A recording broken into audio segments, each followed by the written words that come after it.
Hello everyone, welcome to Fematics learning hub. तो आज हम अपना नेक्स्ट टॉपिक स्टार्ट करने वाले हैं, जो कि ऑब्वियसली है from the chapter electric field and charges, right. ये इलेक्ट्रोस्टैटिक यूनिट का पोर्शन है, फर्स्ट चैप्टर है फिजिक्स में for class 12। So let us see कौन कौन से टॉपिक्स हैं जो आज के लेक्चर में हम डिस्कस करने वाले हैं।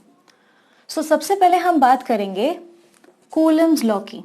ओके, तो हम इसमें देखेंगे कि आपके पास अगर दो स्टैटिक चार्जेस हैं, राइट, मींस अगर दो चार्जेस हैं जो कि एट रेस्ट हैं, ऑब्वियसली उन दोनों चार्जेस के बीच में कुछ डिस्टेंस है, I can take it as D या आर, अब जो भी डिस्टेंस मान लीजिए।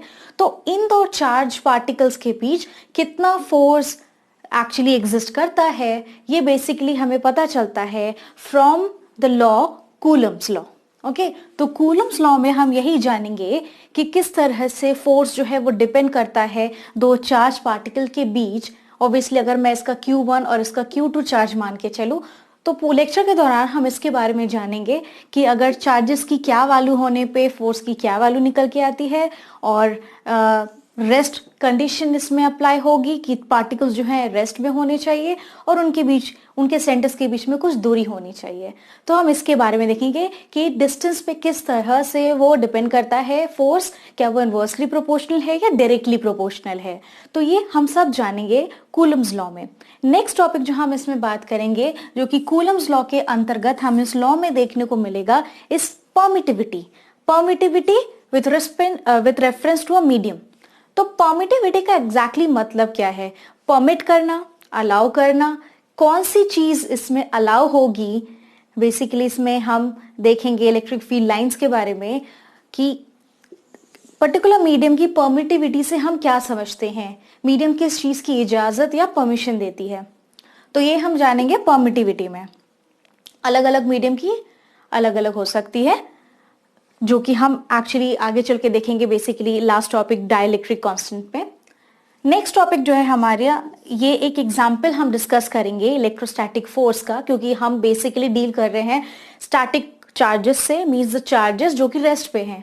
तो उस इलेक्ट्रोस्टैटिक फोर्स का एक बड़ा कॉमन सा एग्जाम्पल देखेंगे, जो हमें जनरली ऑब्वियसली लाइटनिंग में देखने को मिलेगी। तो हम डिस्कस करेंगे किस तरह से लाइटनिंग जो है एक्चुअली अकर करती है, और इसमें चार्जेस का एक्चुअली बेसिकली मेन रोल है, वो हम इस लेक्चर के दौरान डेफिनेटली समझेंगे।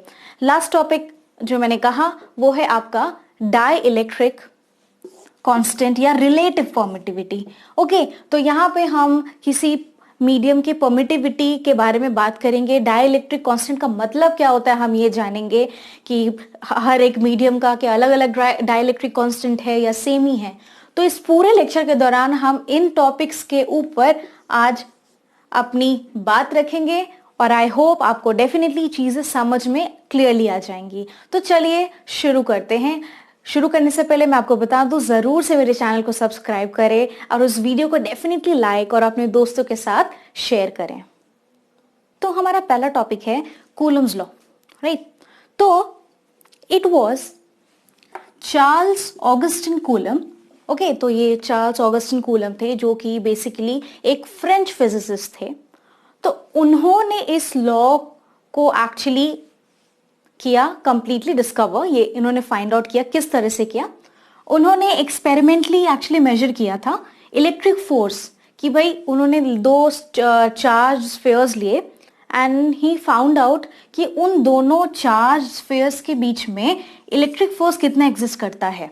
ओके, तो उन्होंने एक सेंसिटिव डिवाइस इस्तेमाल किया, जिसका इस्तेमाल किया जाता है for finding out the electrical force, and उस डिवाइस का नाम था टॉर्शन बैलेंस। ओके, तो टॉर्शन बैलेंस की हेल्प से उन्होंने दो चार्ज स्फीयर्स के बीच में कितना इलेक्ट्रिक फोर्स लग रहा है ये फाइंड आउट किया, और इसी से जो है आपका कूलम्स लॉ आगे आया।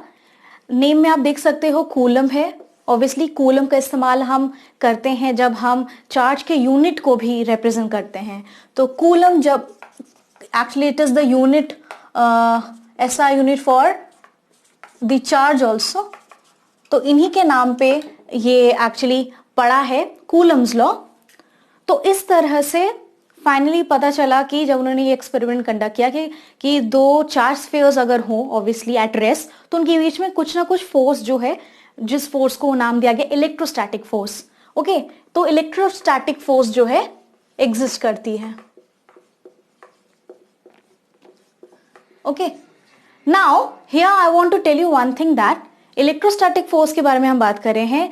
कूलम्स लॉ जो है ये एक्चुअली हम पढ़ते हैं आपके इलेक्ट्रिसिटी में, तो ये इलेक्ट्रिकल एनालॉग है। ओके, इसका एक कॉरेस्पॉन्डिंग लॉ भी एग्जिस्ट करता है मैकेनिक्स में, जो है बेसिकली आपका Newton's law of universal gravitation. Okay, तो न्यूटन का जो नियम है, न्यूटन का नियम मैं आपको बताती हूं। अगर ये इलेक्ट्रिकल, तो बेसिकली ये जो कूलम्स लॉ है ये इलेक्ट्रिकल एनालॉग है। इसका जो कॉरेस्पॉन्डिंग लॉ है, मिलता जुलता जो लॉ है मासेस को लेके, यहाँ पे हम कूलम्स लॉ में चार्जेस की बात करते हैं, बट जब हम ग्रेविटेशन लॉ में आ जाएंगे, Newton's law of universal gravitation में, वहां पे हम मासेस के बारे में बात करेंगे। तो किस तरह से वो सिमिलर है, लेट मी टेल यू। यहाँ पे बेसिकली जो आपका Newton's law of universal gravitation है वो ये कहता है कि अगर दो मासेस अगर रखे हुए हैं, मान लीजिए m1 है और ये m2 है। ओके, इन दोनों के सेंटर्स का जो डिस्टेंस है, अगर वो मान लीजिए मैं r लेके चलो, r is the distance between the centres of these two masses, तो इन दोनों मासेस के बीच जो ग्रेविटेशन फोर्स एग्जिस्ट करेगा, ओके, जो ग्रेविटेशन फोर्स बेसिकली एग्जिस्ट करेगा वो प्रोपोर्शनल होगा product of these masses, that is m1 m2 product, and वो inversely proportional होगा square of the distance between their centers।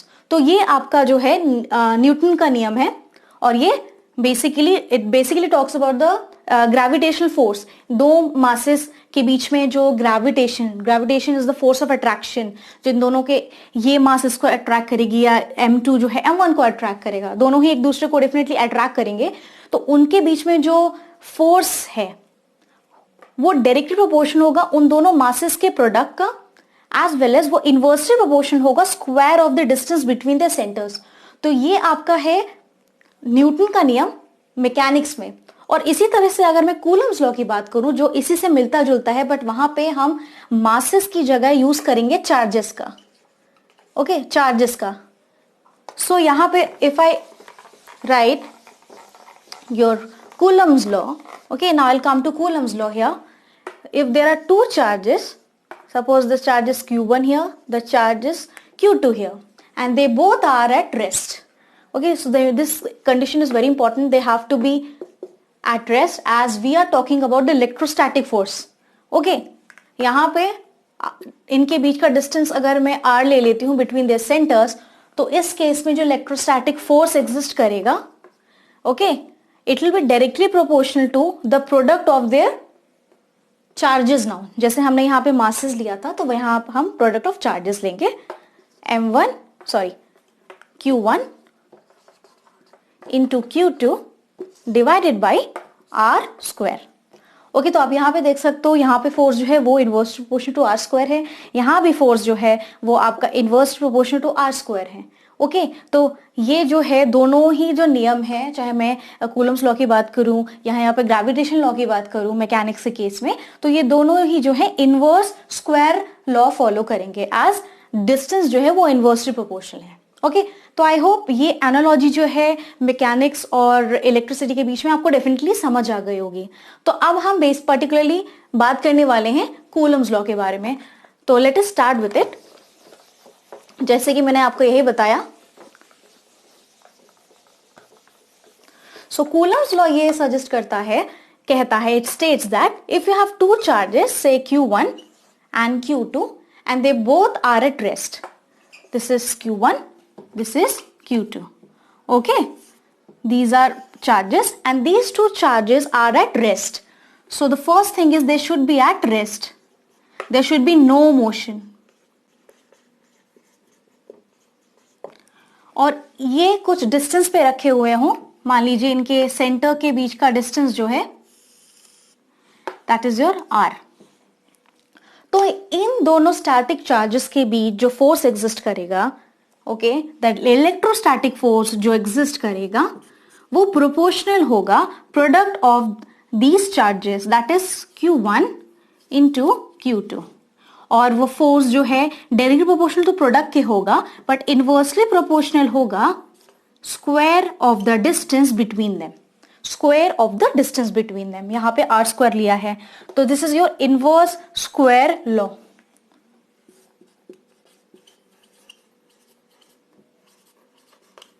ये इनवर्स स्क्वायर लॉ फॉलो करता है।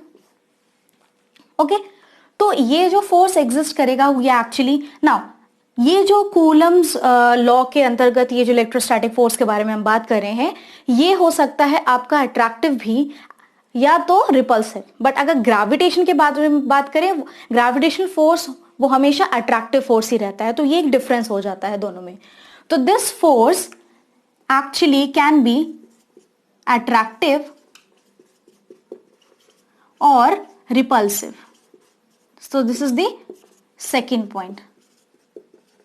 Okay, ना आपको पता है ऑलरेडी हमने पढ़ा है कि कब अट्रैक्टिव होगा कब रिपल्सिव होगा। फोर्स ऑफ अट्रैक्शन कब होगा, जब अट्रैक्शन उस केस में होगा like the force will be attractive force जब दोनों जो चार्जेस हैं वो अनलाइक चार्जेस हों। तो अनलाइक के केस में, अनलाइक चार्जेस के केस में इट विल बी ओके, अगर ये पॉजिटिव हो तो इसे नेगेटिव होना पड़ेगा, तब जो है इन दोनों के बीच में फोर्स ऑफ अट्रैक्शन एग्जिस्ट करेगा। ओके, या ये वाला पॉजिटिव हो जाए और ये वाला नेगेटिव हो जाए, मतलब अनलाइक होने चाहिए। और आपका यहां पे तो अट्रैक्टिव फोर्स के बारे में हमने बता दिया। रिपल्सिव तब होगा जब आपका जो लाइक द चार्जेस जो है यहां पे वो सिमिलर चार्जेस हों या लाइक चार्जेस हों। लाइक चार्जेस मींस या तो दोनों ही नेगेटिव हो या तो दोनों ही पॉजिटिव हो। ओके, तो इस केस में रिपल्सिव फोर्स एग्जिस्ट करेगा। नाउ जो फोर्स एग्जिस्ट करेगा दोनों के बीच पे वो एक्ट करेगा, भाई वो किस डायरेक्शन में एक्ट कर रहा है, it will always act along the line connecting their centres. Okay, so जो फोर्स एग्जिस्ट करेगा इन दोनों के बीच, चाहे वो रिपल्सिव हो या चाहे वो अट्रैक्टिव फोर्स हो, the force will always act along the line joining their centers. So this is the third point that I have from this. Okay, it will always act along the line joining their centers. तो ये एक central force हो गया, right? So these are some of the points that you need to remember while dealing with the Coulomb's law. So ये है आपका Coulomb's law. Now यहाँ पे हम देख सकते हैं कि force like if अगर मुझे ये दोनों को कंबाइन करके लिखना हो, so how am I going to write it down? Let me see. Okay, so इसको इस तरह से लिखेंगे कुछ, अगर दोनों को कंबाइन कर दे। so फोर्स जो था वो आपका डायरेक्टली प्रोपोर्शनल था Q1 into Q2 and inversely proportional था R स्क्वायर के। ओके, तो अब अगर मुझे ये प्रोपोर्शनैलिटी साइन हटानी हो तो मुझे कहीं ना कहीं से कांस्टेंट को इंट्रोड्यूस करना पड़ेगा। तो इस केस में जो हम कांस्टेंट इंट्रोड्यूस करते हैं, proportionality constant, that is called electrostatic force constant. So it is basically, this is how we represent it, F equals to okay K times. Okay, so here your K is proportionality constant and we call it electrostatic force constant. Electrostatic force constant हम इसको बुलाते हैं यहाँ पे। सो ये है हमारा finally जो हमें ये लॉ मिल चुका है। व्हाट इज द वैल्यू, इस K की वैल्यू क्या है? तो इस K की वैल्यू कुछ इस तरह से है, K एक्चुअली इक्वल है 1/4 पाई एप्सिलॉन नॉट के। Okay, so K is actually 1/4 pi epsilon not. ये एप्सिलॉन नॉट जो आपको दिख रहा है, इसे हम कहते हैं परमिटिविटी ऑफ फ्री स्पेस, क्योंकि यहां पे हमने जो है फ्री स्पेस के बारे में बात की है। तो एप्सिलॉन नॉट जो होता है that is called permittivity of free space. तो ये है आपका complete Coulomb's law. I hope आपको ये टॉपिक डेफिनेटली समझ में आ चुका होगा। तो हम बात कर रहे थे कूलम्स लॉ की, और हमें फाइनली जो उसका मैथमेटिकल स्टेटमेंट मिला वो ये था, राइट। यहां पे जैसे मैंने के की बात की, तो के आपका बेसिकली एक प्रोपोर्शनैलिटी कांस्टेंट है, और उसे हम बुलाते हैं electrostatic force constant. Okay, now यहां पे हम के की यूनिट बहुत इजीली निकाल सकते हैं। अगर यहां से मैं के टर्म्स में इक्वेशन को लिखूं, इस वाली इक्वेशन को, तो मुझे क्या मिलेगा, I will get K equals to R square, इस तरफ आ जाएगा, that is F into R square, और Q1 Q2 का प्रोडक्ट जो है डिनोमिनेटर में चला आएगा। तो आप यहां पे देखोगे फोर्स का जो यूनिट होता है वो होता है न्यूटन। हम बात करें एसआई यूनिट की, तो न्यूटन। यहां पे रे आर जो है वो डिस्टेंस बिटवीन द सेंटर्स है, तो ये मीटर में होगा, मीटर स्क्वायर हो जाएगा, न्यूटन मीटर स्क्वायर, और this is coulomb, so coulomb into coulomb will be coulomb square. Okay, तो it will be newton metre square per coulomb square. हम इसको इस तरह से भी लिख सकते हैं, newton metre square, and we can take this over there, तो c⁻²। सो ये बेसिकली आपको जो है इसका यूनिट मिल जाता है इस प्रोपोर्शनैलिटी कांस्टेंट का। ओके, सो के is the electrostatic force constant here. Now के जो है वो डिपेंड करता है कि जो आपके दोनों चार्जेस रखे हुए हैं, अगर यहाँ पे आपका Q1 रखा हुआ है, यहाँ पे आपका Q1 और Q2, तो इनके बीच का जो मीडियम है, ये किस मीडियम में रखे हुए हैं, क्या ये वाटर में रखे हुए हैं, क्या ये ऑयल में रखे हुए हैं, कि क्या ये एयर में रखे हुए हैं या वैक्यूम में रखे हुए हैं, या और फ्री स्पेस, तो ये डिपेंड करता है। तो के जो है it depends on the nature of the medium. Okay, so it depends on nature of the medium, right? And it also depends on the system of units. System of units जो हम choose कर रहे हैं for measuring your force as well as the charges, जो कि यहाँ पे Q1 और Q2 है, as well as the distance between their centers. तो कौन सा हम सिस्टम ऑफ यूनिट्स के साथ डील कर रहे हैं, जैसे पर्टिकुलरली अभी हम बात करेंगे only about the SI unit, otherwise you can also go for your CGS unit. तो हम यहाँ पे एसआई यूनिट के बारे में बात करने वाले हैं। ओके, तो अगर मैं यहाँ पे फोर्स को ले लेती हूँ डेफिनेटली न्यूटन्स में। ओके, अगर मैंने फोर्स को ले लिया यहाँ पे न्यूटन्स में, और चार्जेस को ले लिए कूलम में, तो ये भी आपका कूलम हो जाएगा, this will also be for coulomb. And जो डिस्टेंस है बिटवीन द सेंटर्स, इसको मैं लेती हूँ मीटर में, ये एसआई यूनिट है, एसआई सिस्टम ऑफ यूनिट। तो यहाँ पे जो आपको के की वैल्यू मिलेगी, ओके, जो के की वैल्यू पर्टिकुलरली इसमें निकल के आएगी, that will be is this. Okay, so in that case, K will be 9 into 10⁹ Newton per meter square per coulomb square. So this will be the unit along with the value over here. Okay, तो ये कब होगा, जब आपका force Newton में होगा, charges जो है कूलम में होंगे, और जो डिस्टेंस बिटवीन द सेंटर्स है यहाँ पे it will be in metre. So okay, तो यहाँ पे ये this is the complete scenario that I have. ना यहाँ पे मैंने एक चीज की बात की, जो मैंने कहा था कि जो के की वैल्यू आती है, okay, so the value of the K that comes out, it actually comes out to be 1/4πε0। Okay, so the K is actually 1/4πε0। मैंने यहाँ पे इस चीज के बारे में बात की थी। तो ये परमिटिविटी के बारे में बात करता है। तो आखिर ये परमिटिविटी है क्या? हर मीडियम की परमिटिविटी होती है। परमिटिविटी बेसिकली बताता है एबिलिटी किसी भी मीडियम की to store electrical energy. In simple terms, it is the ability of a medium to store electrical energy. एक सिंपल सा एग्जांपल हम लेते हैं, वहां से आपको जो है कॉन्सेप्ट डेफिनेटली क्लियर हो जाएगा। अगर मैं दो चार्जेस को लेके चलूं, like if I have two charges, हर मीडियम की अपनी परमिटिविटी होती है. So if I take two charges, suppose I have Q1 here, ये एक चार्ज है Q1, यहाँ पे मैंने एक दूसरा चार्ज ले लिया Q2. Obviously they are separated by a certain distance. Obviously इनके बीच में कुछ ना कुछ डिस्टेंस होने ही वाला है. तो मैंने बात की ability of a medium to store electrical energy. अब Q1 जब Q2 के साथ इंटरैक्ट करेगा, वो ट्रांसफर करेगा कुछ इलेक्ट्रिकल एनर्जी Q2 की तरफ.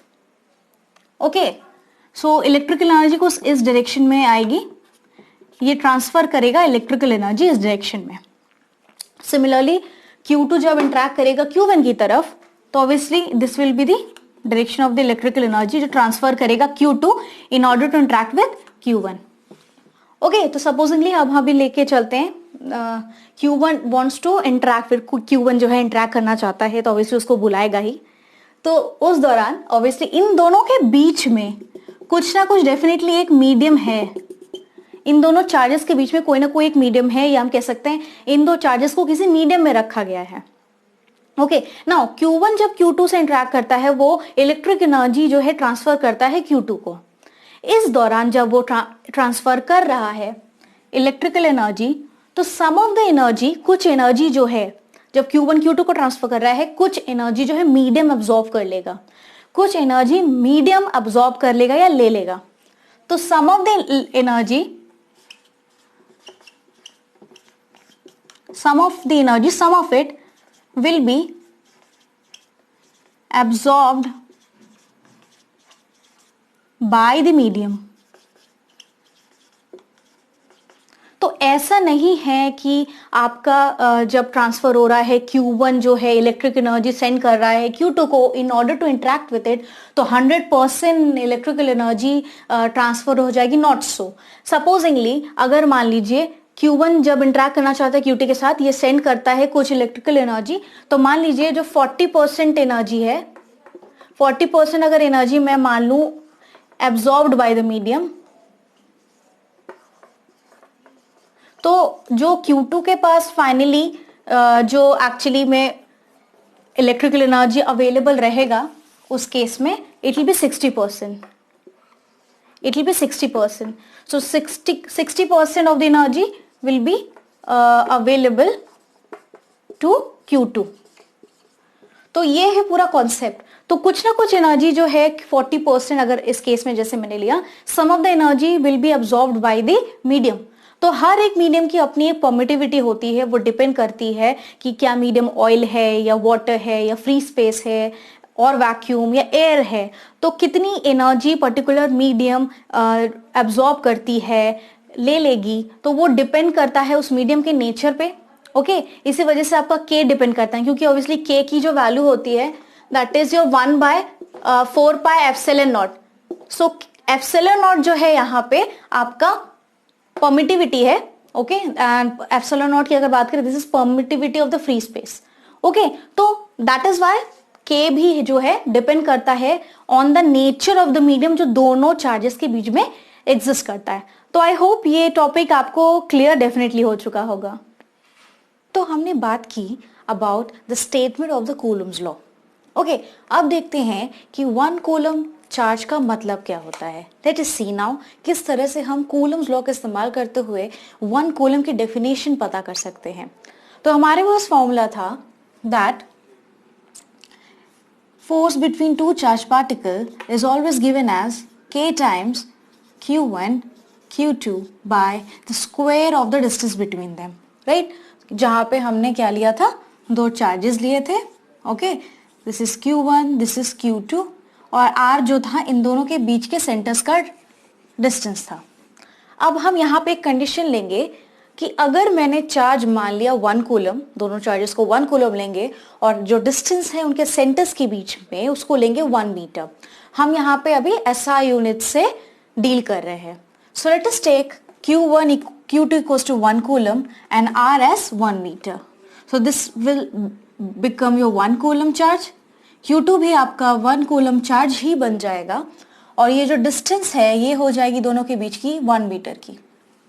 Now let us put the value. अब इन वैल्यूज को हम इक्वेशन में डालते हैं, इज ओवर दिस इक्वेशन. तो हमें क्या मिलेगा, फोर्स की वैल्यू हमें मिलेगी K times, this is obviously 1 into 1, okay, divided by 1 square. तो पर्टिकुलरली जो हमें यहाँ पे फोर्स की वैल्यू मिलेगी वो जो है वो k टाइम्स हो जाएगी, ठीक है। और हम यहाँ पे जो मीडियम लेके चल रहे हैं, basically there is no medium, हम वी आर कंसीडरिंग वैक्यूम, हम वैक्यूम के बारे में बात कर रहे हैं। तो उस केस में जो k की वैल्यू होगी इट विल बी 1/4πε0, ओके। तो ये वैल्यू हो जाएगी, हमें पता है वैक्यूम के, ऑब्वियसली क्योंकि हम यहाँ पे वैक्यूम के बारे में बात कर रहे हैं, यहाँ पे k की वैल्यू इतनी है तो it will become equal to 9 into 10 to the power of 9 and this is force, so the unit will be newtons. So हमें ये वैल्यू मिलेगी यहाँ पे।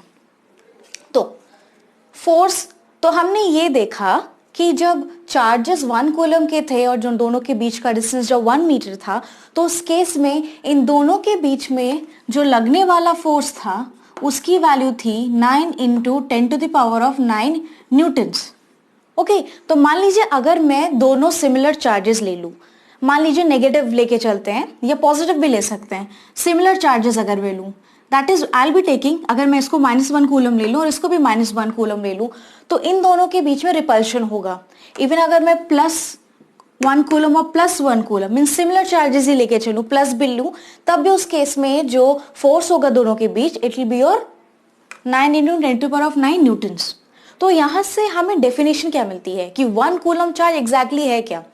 1 coulomb charge is that amount of charge which will actually repel its equal and similar charge by a force of 9 into 10 to the power of 9 newtons when they are placed at a distance of 1 meter and placed in vacuum. So let us write down the definition. Okay, so I can write it over here. That is 1 coulomb charge is that amount, ये उतना charge होगा, is that amount of charge which will repel, क्योंकि हम यहाँ पे similar charges लेके चल रहे हैं, which will repel its obviously equal and similar charge, या तो दोनों आप पॉजिटिव लीजिए या तो दोनों नेगेटिव चार्जेस लीजिए, which will repel its equal and similar charge by a force of 9 into 10 to the power of 9 newtons when placed 1 meter apart, means दोनों के बीच का डिस्टेंस क्या होना चाहिए? 1 meter, and obviously you need to place them in the vacuum, in vacuum. So यहाँ पे हम जो है basically will be dealing with your, हम यहाँ पे vacuum, we have to place it in vacuum. तो vacuum में हम उसको place करेंगे, तब जाके जो है हमें 1 coulomb of charge के बारे में पता लगेगा. Okay, so you can take it as positive as well as negative.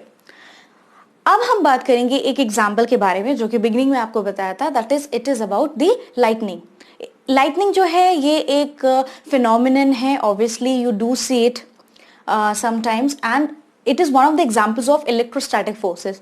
चलिए देखते हैं किस तरह से लाइटनिंग जो है वो एग्जिस्ट करता है. How does it occur?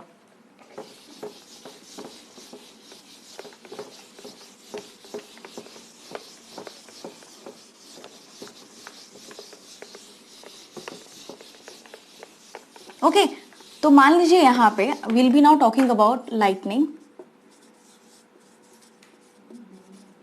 Now it is one of the examples of your obviously electrostatic force. So यहाँ पे मान लीजिए हम यहाँ पे ग्राउंड लेके चलते हैं. This is the ground level. Okay, तो this is the ground over here that I have. Okay, now high up in the sky, आसमान में काफी ऊंचाई पे. द थिंग इज कि जितना आप हायर ऑल्टीट्यूड पे जाओगे टेम्परेचर जो है और डिक्रीज करता चला जाता है, या इनफैक्ट लो टेम्परेचर होता है, काफी ठंडी होती है वो जगह. तो यहाँ पे कहीं ऑब्वियसली जो है आपका क्लाउड है. Okay, so there is a cloud. Okay, क्योंकि यहाँ पे जो है आपका टेम्परेचर, ओके, यहाँ पे जो है आपका टेम्परेचर वो काफ़ी लो है, it is a very colder region high up in the sky. तो इन दैट केस क्या होगा, जो इसमें जो वाटर के ड्रॉपलेट्स हैं, लाइक जो वाटर ड्रॉपलेट्स जो हैं बेसिकली वो फ्रीज हो जाएंगे इनटू आइस क्रिस्टल्स, तो they will be formation of ice crystals बनने लगेंगे। तो जो आपके वाटर ड्रॉपलेट्स हैं, आपके कुछ वाटर ड्रॉपलेट्स जो हो जाएंगे वो एक्चुअली कन्वर्ट हो जाएंगे into ice crystals.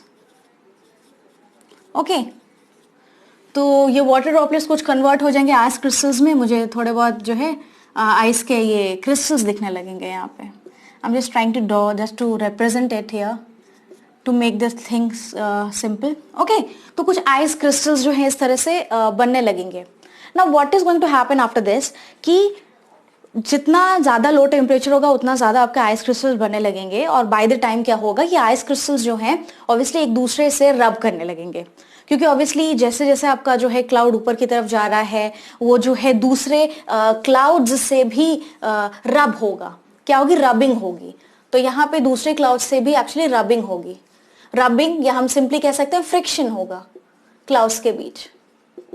Okay, initially क्या था आपका जो सिंपली था चार्जेस का जो डिस्ट्रीब्यूशन था वो simply positive negative positive negative positive negative means uniformly था, यूनिफॉर्मली पॉजिटिव नेगेटिव जो था वो डिस्ट्रीब्यूटेड था। बट जैसे रबिंग होगी नाइस क्रिस्टल्स के बीच एंड एक क्लाउड का दूसरे क्लाउड से, दूसरे क्लाउड का तीसरे क्लाउड से, you can have a lot of clouds here, कहीं से भी लाइक रबिंग जब होगी क्लाउड्स के बीच में, तो ये जो चार्जेस हैं अब वो सेपरेट हो जाएंगे, जिस वजह से पोलैरिटी डेवलप होगी। पोलैरिटी का मतलब है कि पॉजिटिव चार्जेस और नेगेटिव चार्जेस जो है वो सेपरेट हो जाएंगे। तो मान लीजिए अगर इस क्लाउड के बारे में बात करते हैं तो यहाँ पे बेसिकली जो डिस्ट्रीब्यूशन होगा वो इस तरह से होगा कि जो पॉजिटिव चार्जेस हैं वो एक्चुअली ऊपर की तरफ कलेक्ट हो जाएंगे, और जो नेगेटिव चार्जेस हैं वो बॉटम ऑफ द क्लाउड में डिस्ट्रीब्यूट हो जाएंगे, कुछ इस तरह से डिस्ट्रीब्यूशन हो जाएगा। अब क्योंकि यहाँ पे नेगेटिव है तो जो आपका ग्राउंड में जो चार्ज डेवलप होगा वो बेसिकली ग्राउंड को इट विल बी पॉजिटिव, तो ग्राउंड में आपके यहाँ पे पॉजिटिव चार्जेस डेवलप हो जाएंगे। ओके, सो यहाँ पे पॉजिटिव चार्ज डेवलप हो जाएगा। Okay, this is the scenario. Okay, तो कुछ इस तरह से ये पूरा सीन होता है। यहाँ पे आप देख सकते हो जो है डिस्ट्रीब्यूशन हो गया, पॉजिटिव ऊपर की तरफ है, नेगेटिव चार्जेस नीचे की तरफ है, यहाँ पे ग्राउंड जो है it is at positive. Okay, ना अगर मान लीजिए क्लाउड्स में इन चार्जेस का कलेक्शन बहुत हाई है, बहुत हाई है, मींस अगर जो चार्जेस हैं आपके वो बेसिकली अगर कलेक्ट हो जाते हैं in huge amount, okay, in huge amount, उस केस में क्या होगी, there will be a sparking, उस केस में स्पार्किंग होगी।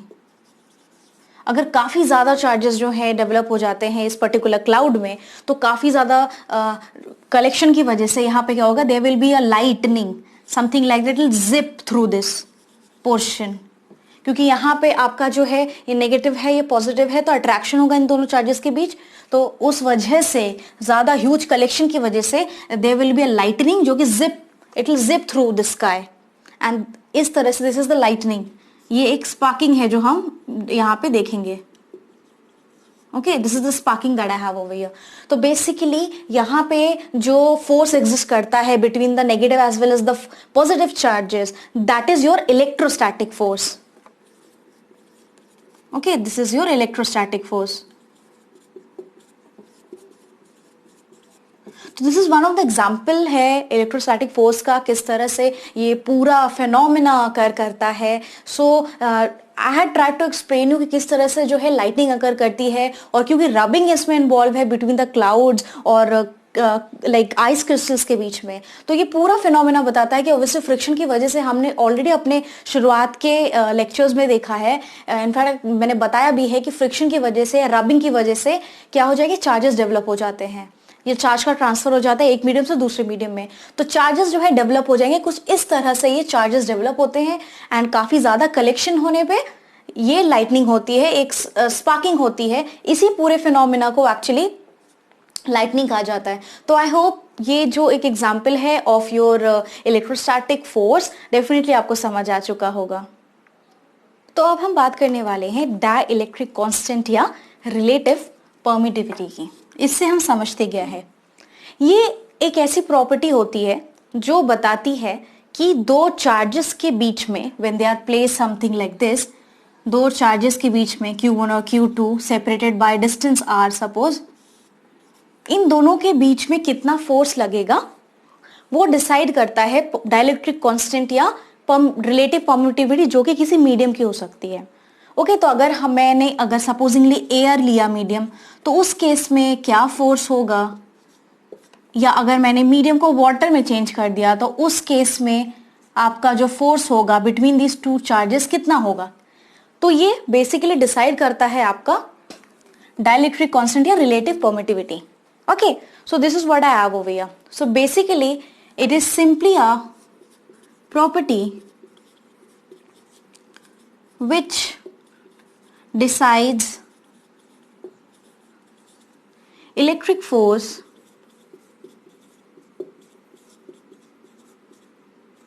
between any two charges। Okay, क्योंकि हम यहाँ पे कूलम्स लॉ के बारे में बात कर रहे हैं तो ऑब्वियसली यहाँ पे हम पॉइंट चार्जेस की ही बात करेंगे और उन चार्जेस के बात में करेंगे जो कि एट रेस्ट है। So point charges and charges at rest, ये दो इंपॉर्टेंट कंडीशंस हैं for the Coulomb's law. Okay, तो ये प्रॉपर्टी है, सिंपली बताता है कि भाई दोनों चार्जेस के बीच में कितना फोर्स लगने वाला है। तो मान लीजिए मैं दो चार्जेस मैंने लिए, सबसे पहले मैंने उन दो चार्जेस को रखा वैक्यूम में, तो उस केस पे कुछ फोर्स आएगी। फिर मैंने मीडियम चेंज कर दिया वाटर में, अब मैंने उन्हीं दो चार्जेस को रख दिया जिनकी सिमिलर चार्ज वैल्यू थी एज वेल एज उनके बीच का सेपरेशन भी सेम था R, उसी को मैंने सेम टू सेम अब सिंपली मीडियम चेंज कर दिया वाटर में। तो देखते हैं कि अब उस केस में कितने से फोर्स घटेगी, मीडियम चेंज करने पे फोर्स कितनी कम या ज्यादा होगी। लेट अस सी नाउ, वही हमें बेसिकली बताता है कौन, डाइलेक्ट्रिक परमिटिविटी। ओके, सो डाइलेक्ट्रिक कांस्टेंट और रिलेटिव परमिटिविटी। तो मान लेते हैं सबसे पहला मीडियम जो हम लेके चलते हैं that is your vacuum. Okay, तो फोर्स जो हो जाएगा इन्हीं दो चार्जेस के बीच, मान लीजिए Q1 Q2 है, सेपरेशन R ही है और वो थ्रू आउट R ही रहेगा, चार्जेस की वैल्यू भी Q1 या Q2 रहेगी। तो इनिशियली अगर हम वैक्यूम के बारे में बात करते हैं तो फोर्स वैक्यूम के केस में जब आपका वैक्यूम है उस केस में आपका आ जाएगा K times Q1 Q2 by R square, and K की वैल्यू हमें पता है for free space that is 1/4 pi epsilon naught times Q1 Q2 by R square. Okay, अब मैंने मीडियम ले लिया वाटर, तो ये हमें मिला equation number 1।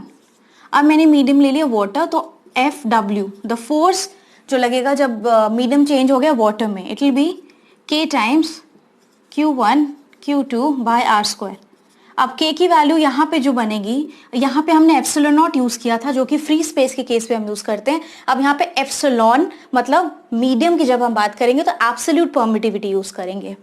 So I will have 1/4 pi epsilon Q1 Q2 by R square. ये हो गया आपका इक्वेशन नंबर 2। ओके, तो चार्जेस की वैल्यू भी सेम है और डिस्टेंस भी दोनों के बीच का सेम ही रहेगा थ्रू आउट। ओके, अब इन दोनों का रेशियो लेते हैं। चलिए, F vacuum divided by F water. Okay, let us take the ratio. तो उस केस में I'll be having 1/4 pi epsilon naught Q1 Q2 by R square whole divided by 1/4 pi epsilon Q1 Q2 by R square। तो कुछ इस तरह से मुझे equation मिलेगा। Obviously 4 pi will cancel and ये पूरा टर्म कैंसिल हो जाएगा। तो फाइनली जो मुझे मिलेगा यहाँ पे जो वैल्यू निकल के आएगी, it will be something like this, that is F vacuum force in case of vacuum divided by force in case of water. इसकी वैल्यू आ रही है एप्सिलॉन बाय एप्सिलॉन नॉट। ये फ्री स्पेस के केस में है और ये जब हम absolute permittivity, this is your, I can write it here, आपका जो एप्सिलॉन है वो आपका एब्सोल्यूट परमिटिविटी है।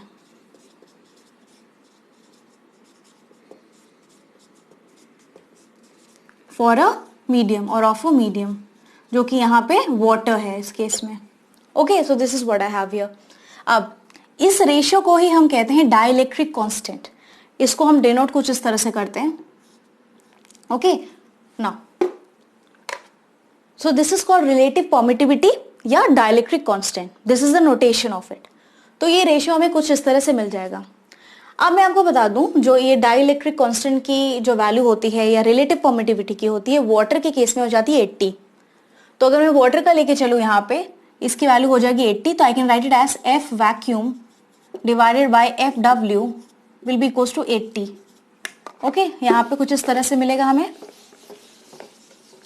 तो अगर मैं रीअरेंज करूं तो फोर्स जो मुझे मिलेगा जब मीडियम चेंज हो गया वाटर में, it will be like force जो वैक्यूम के केस में था डिवाइडेड बाय 80.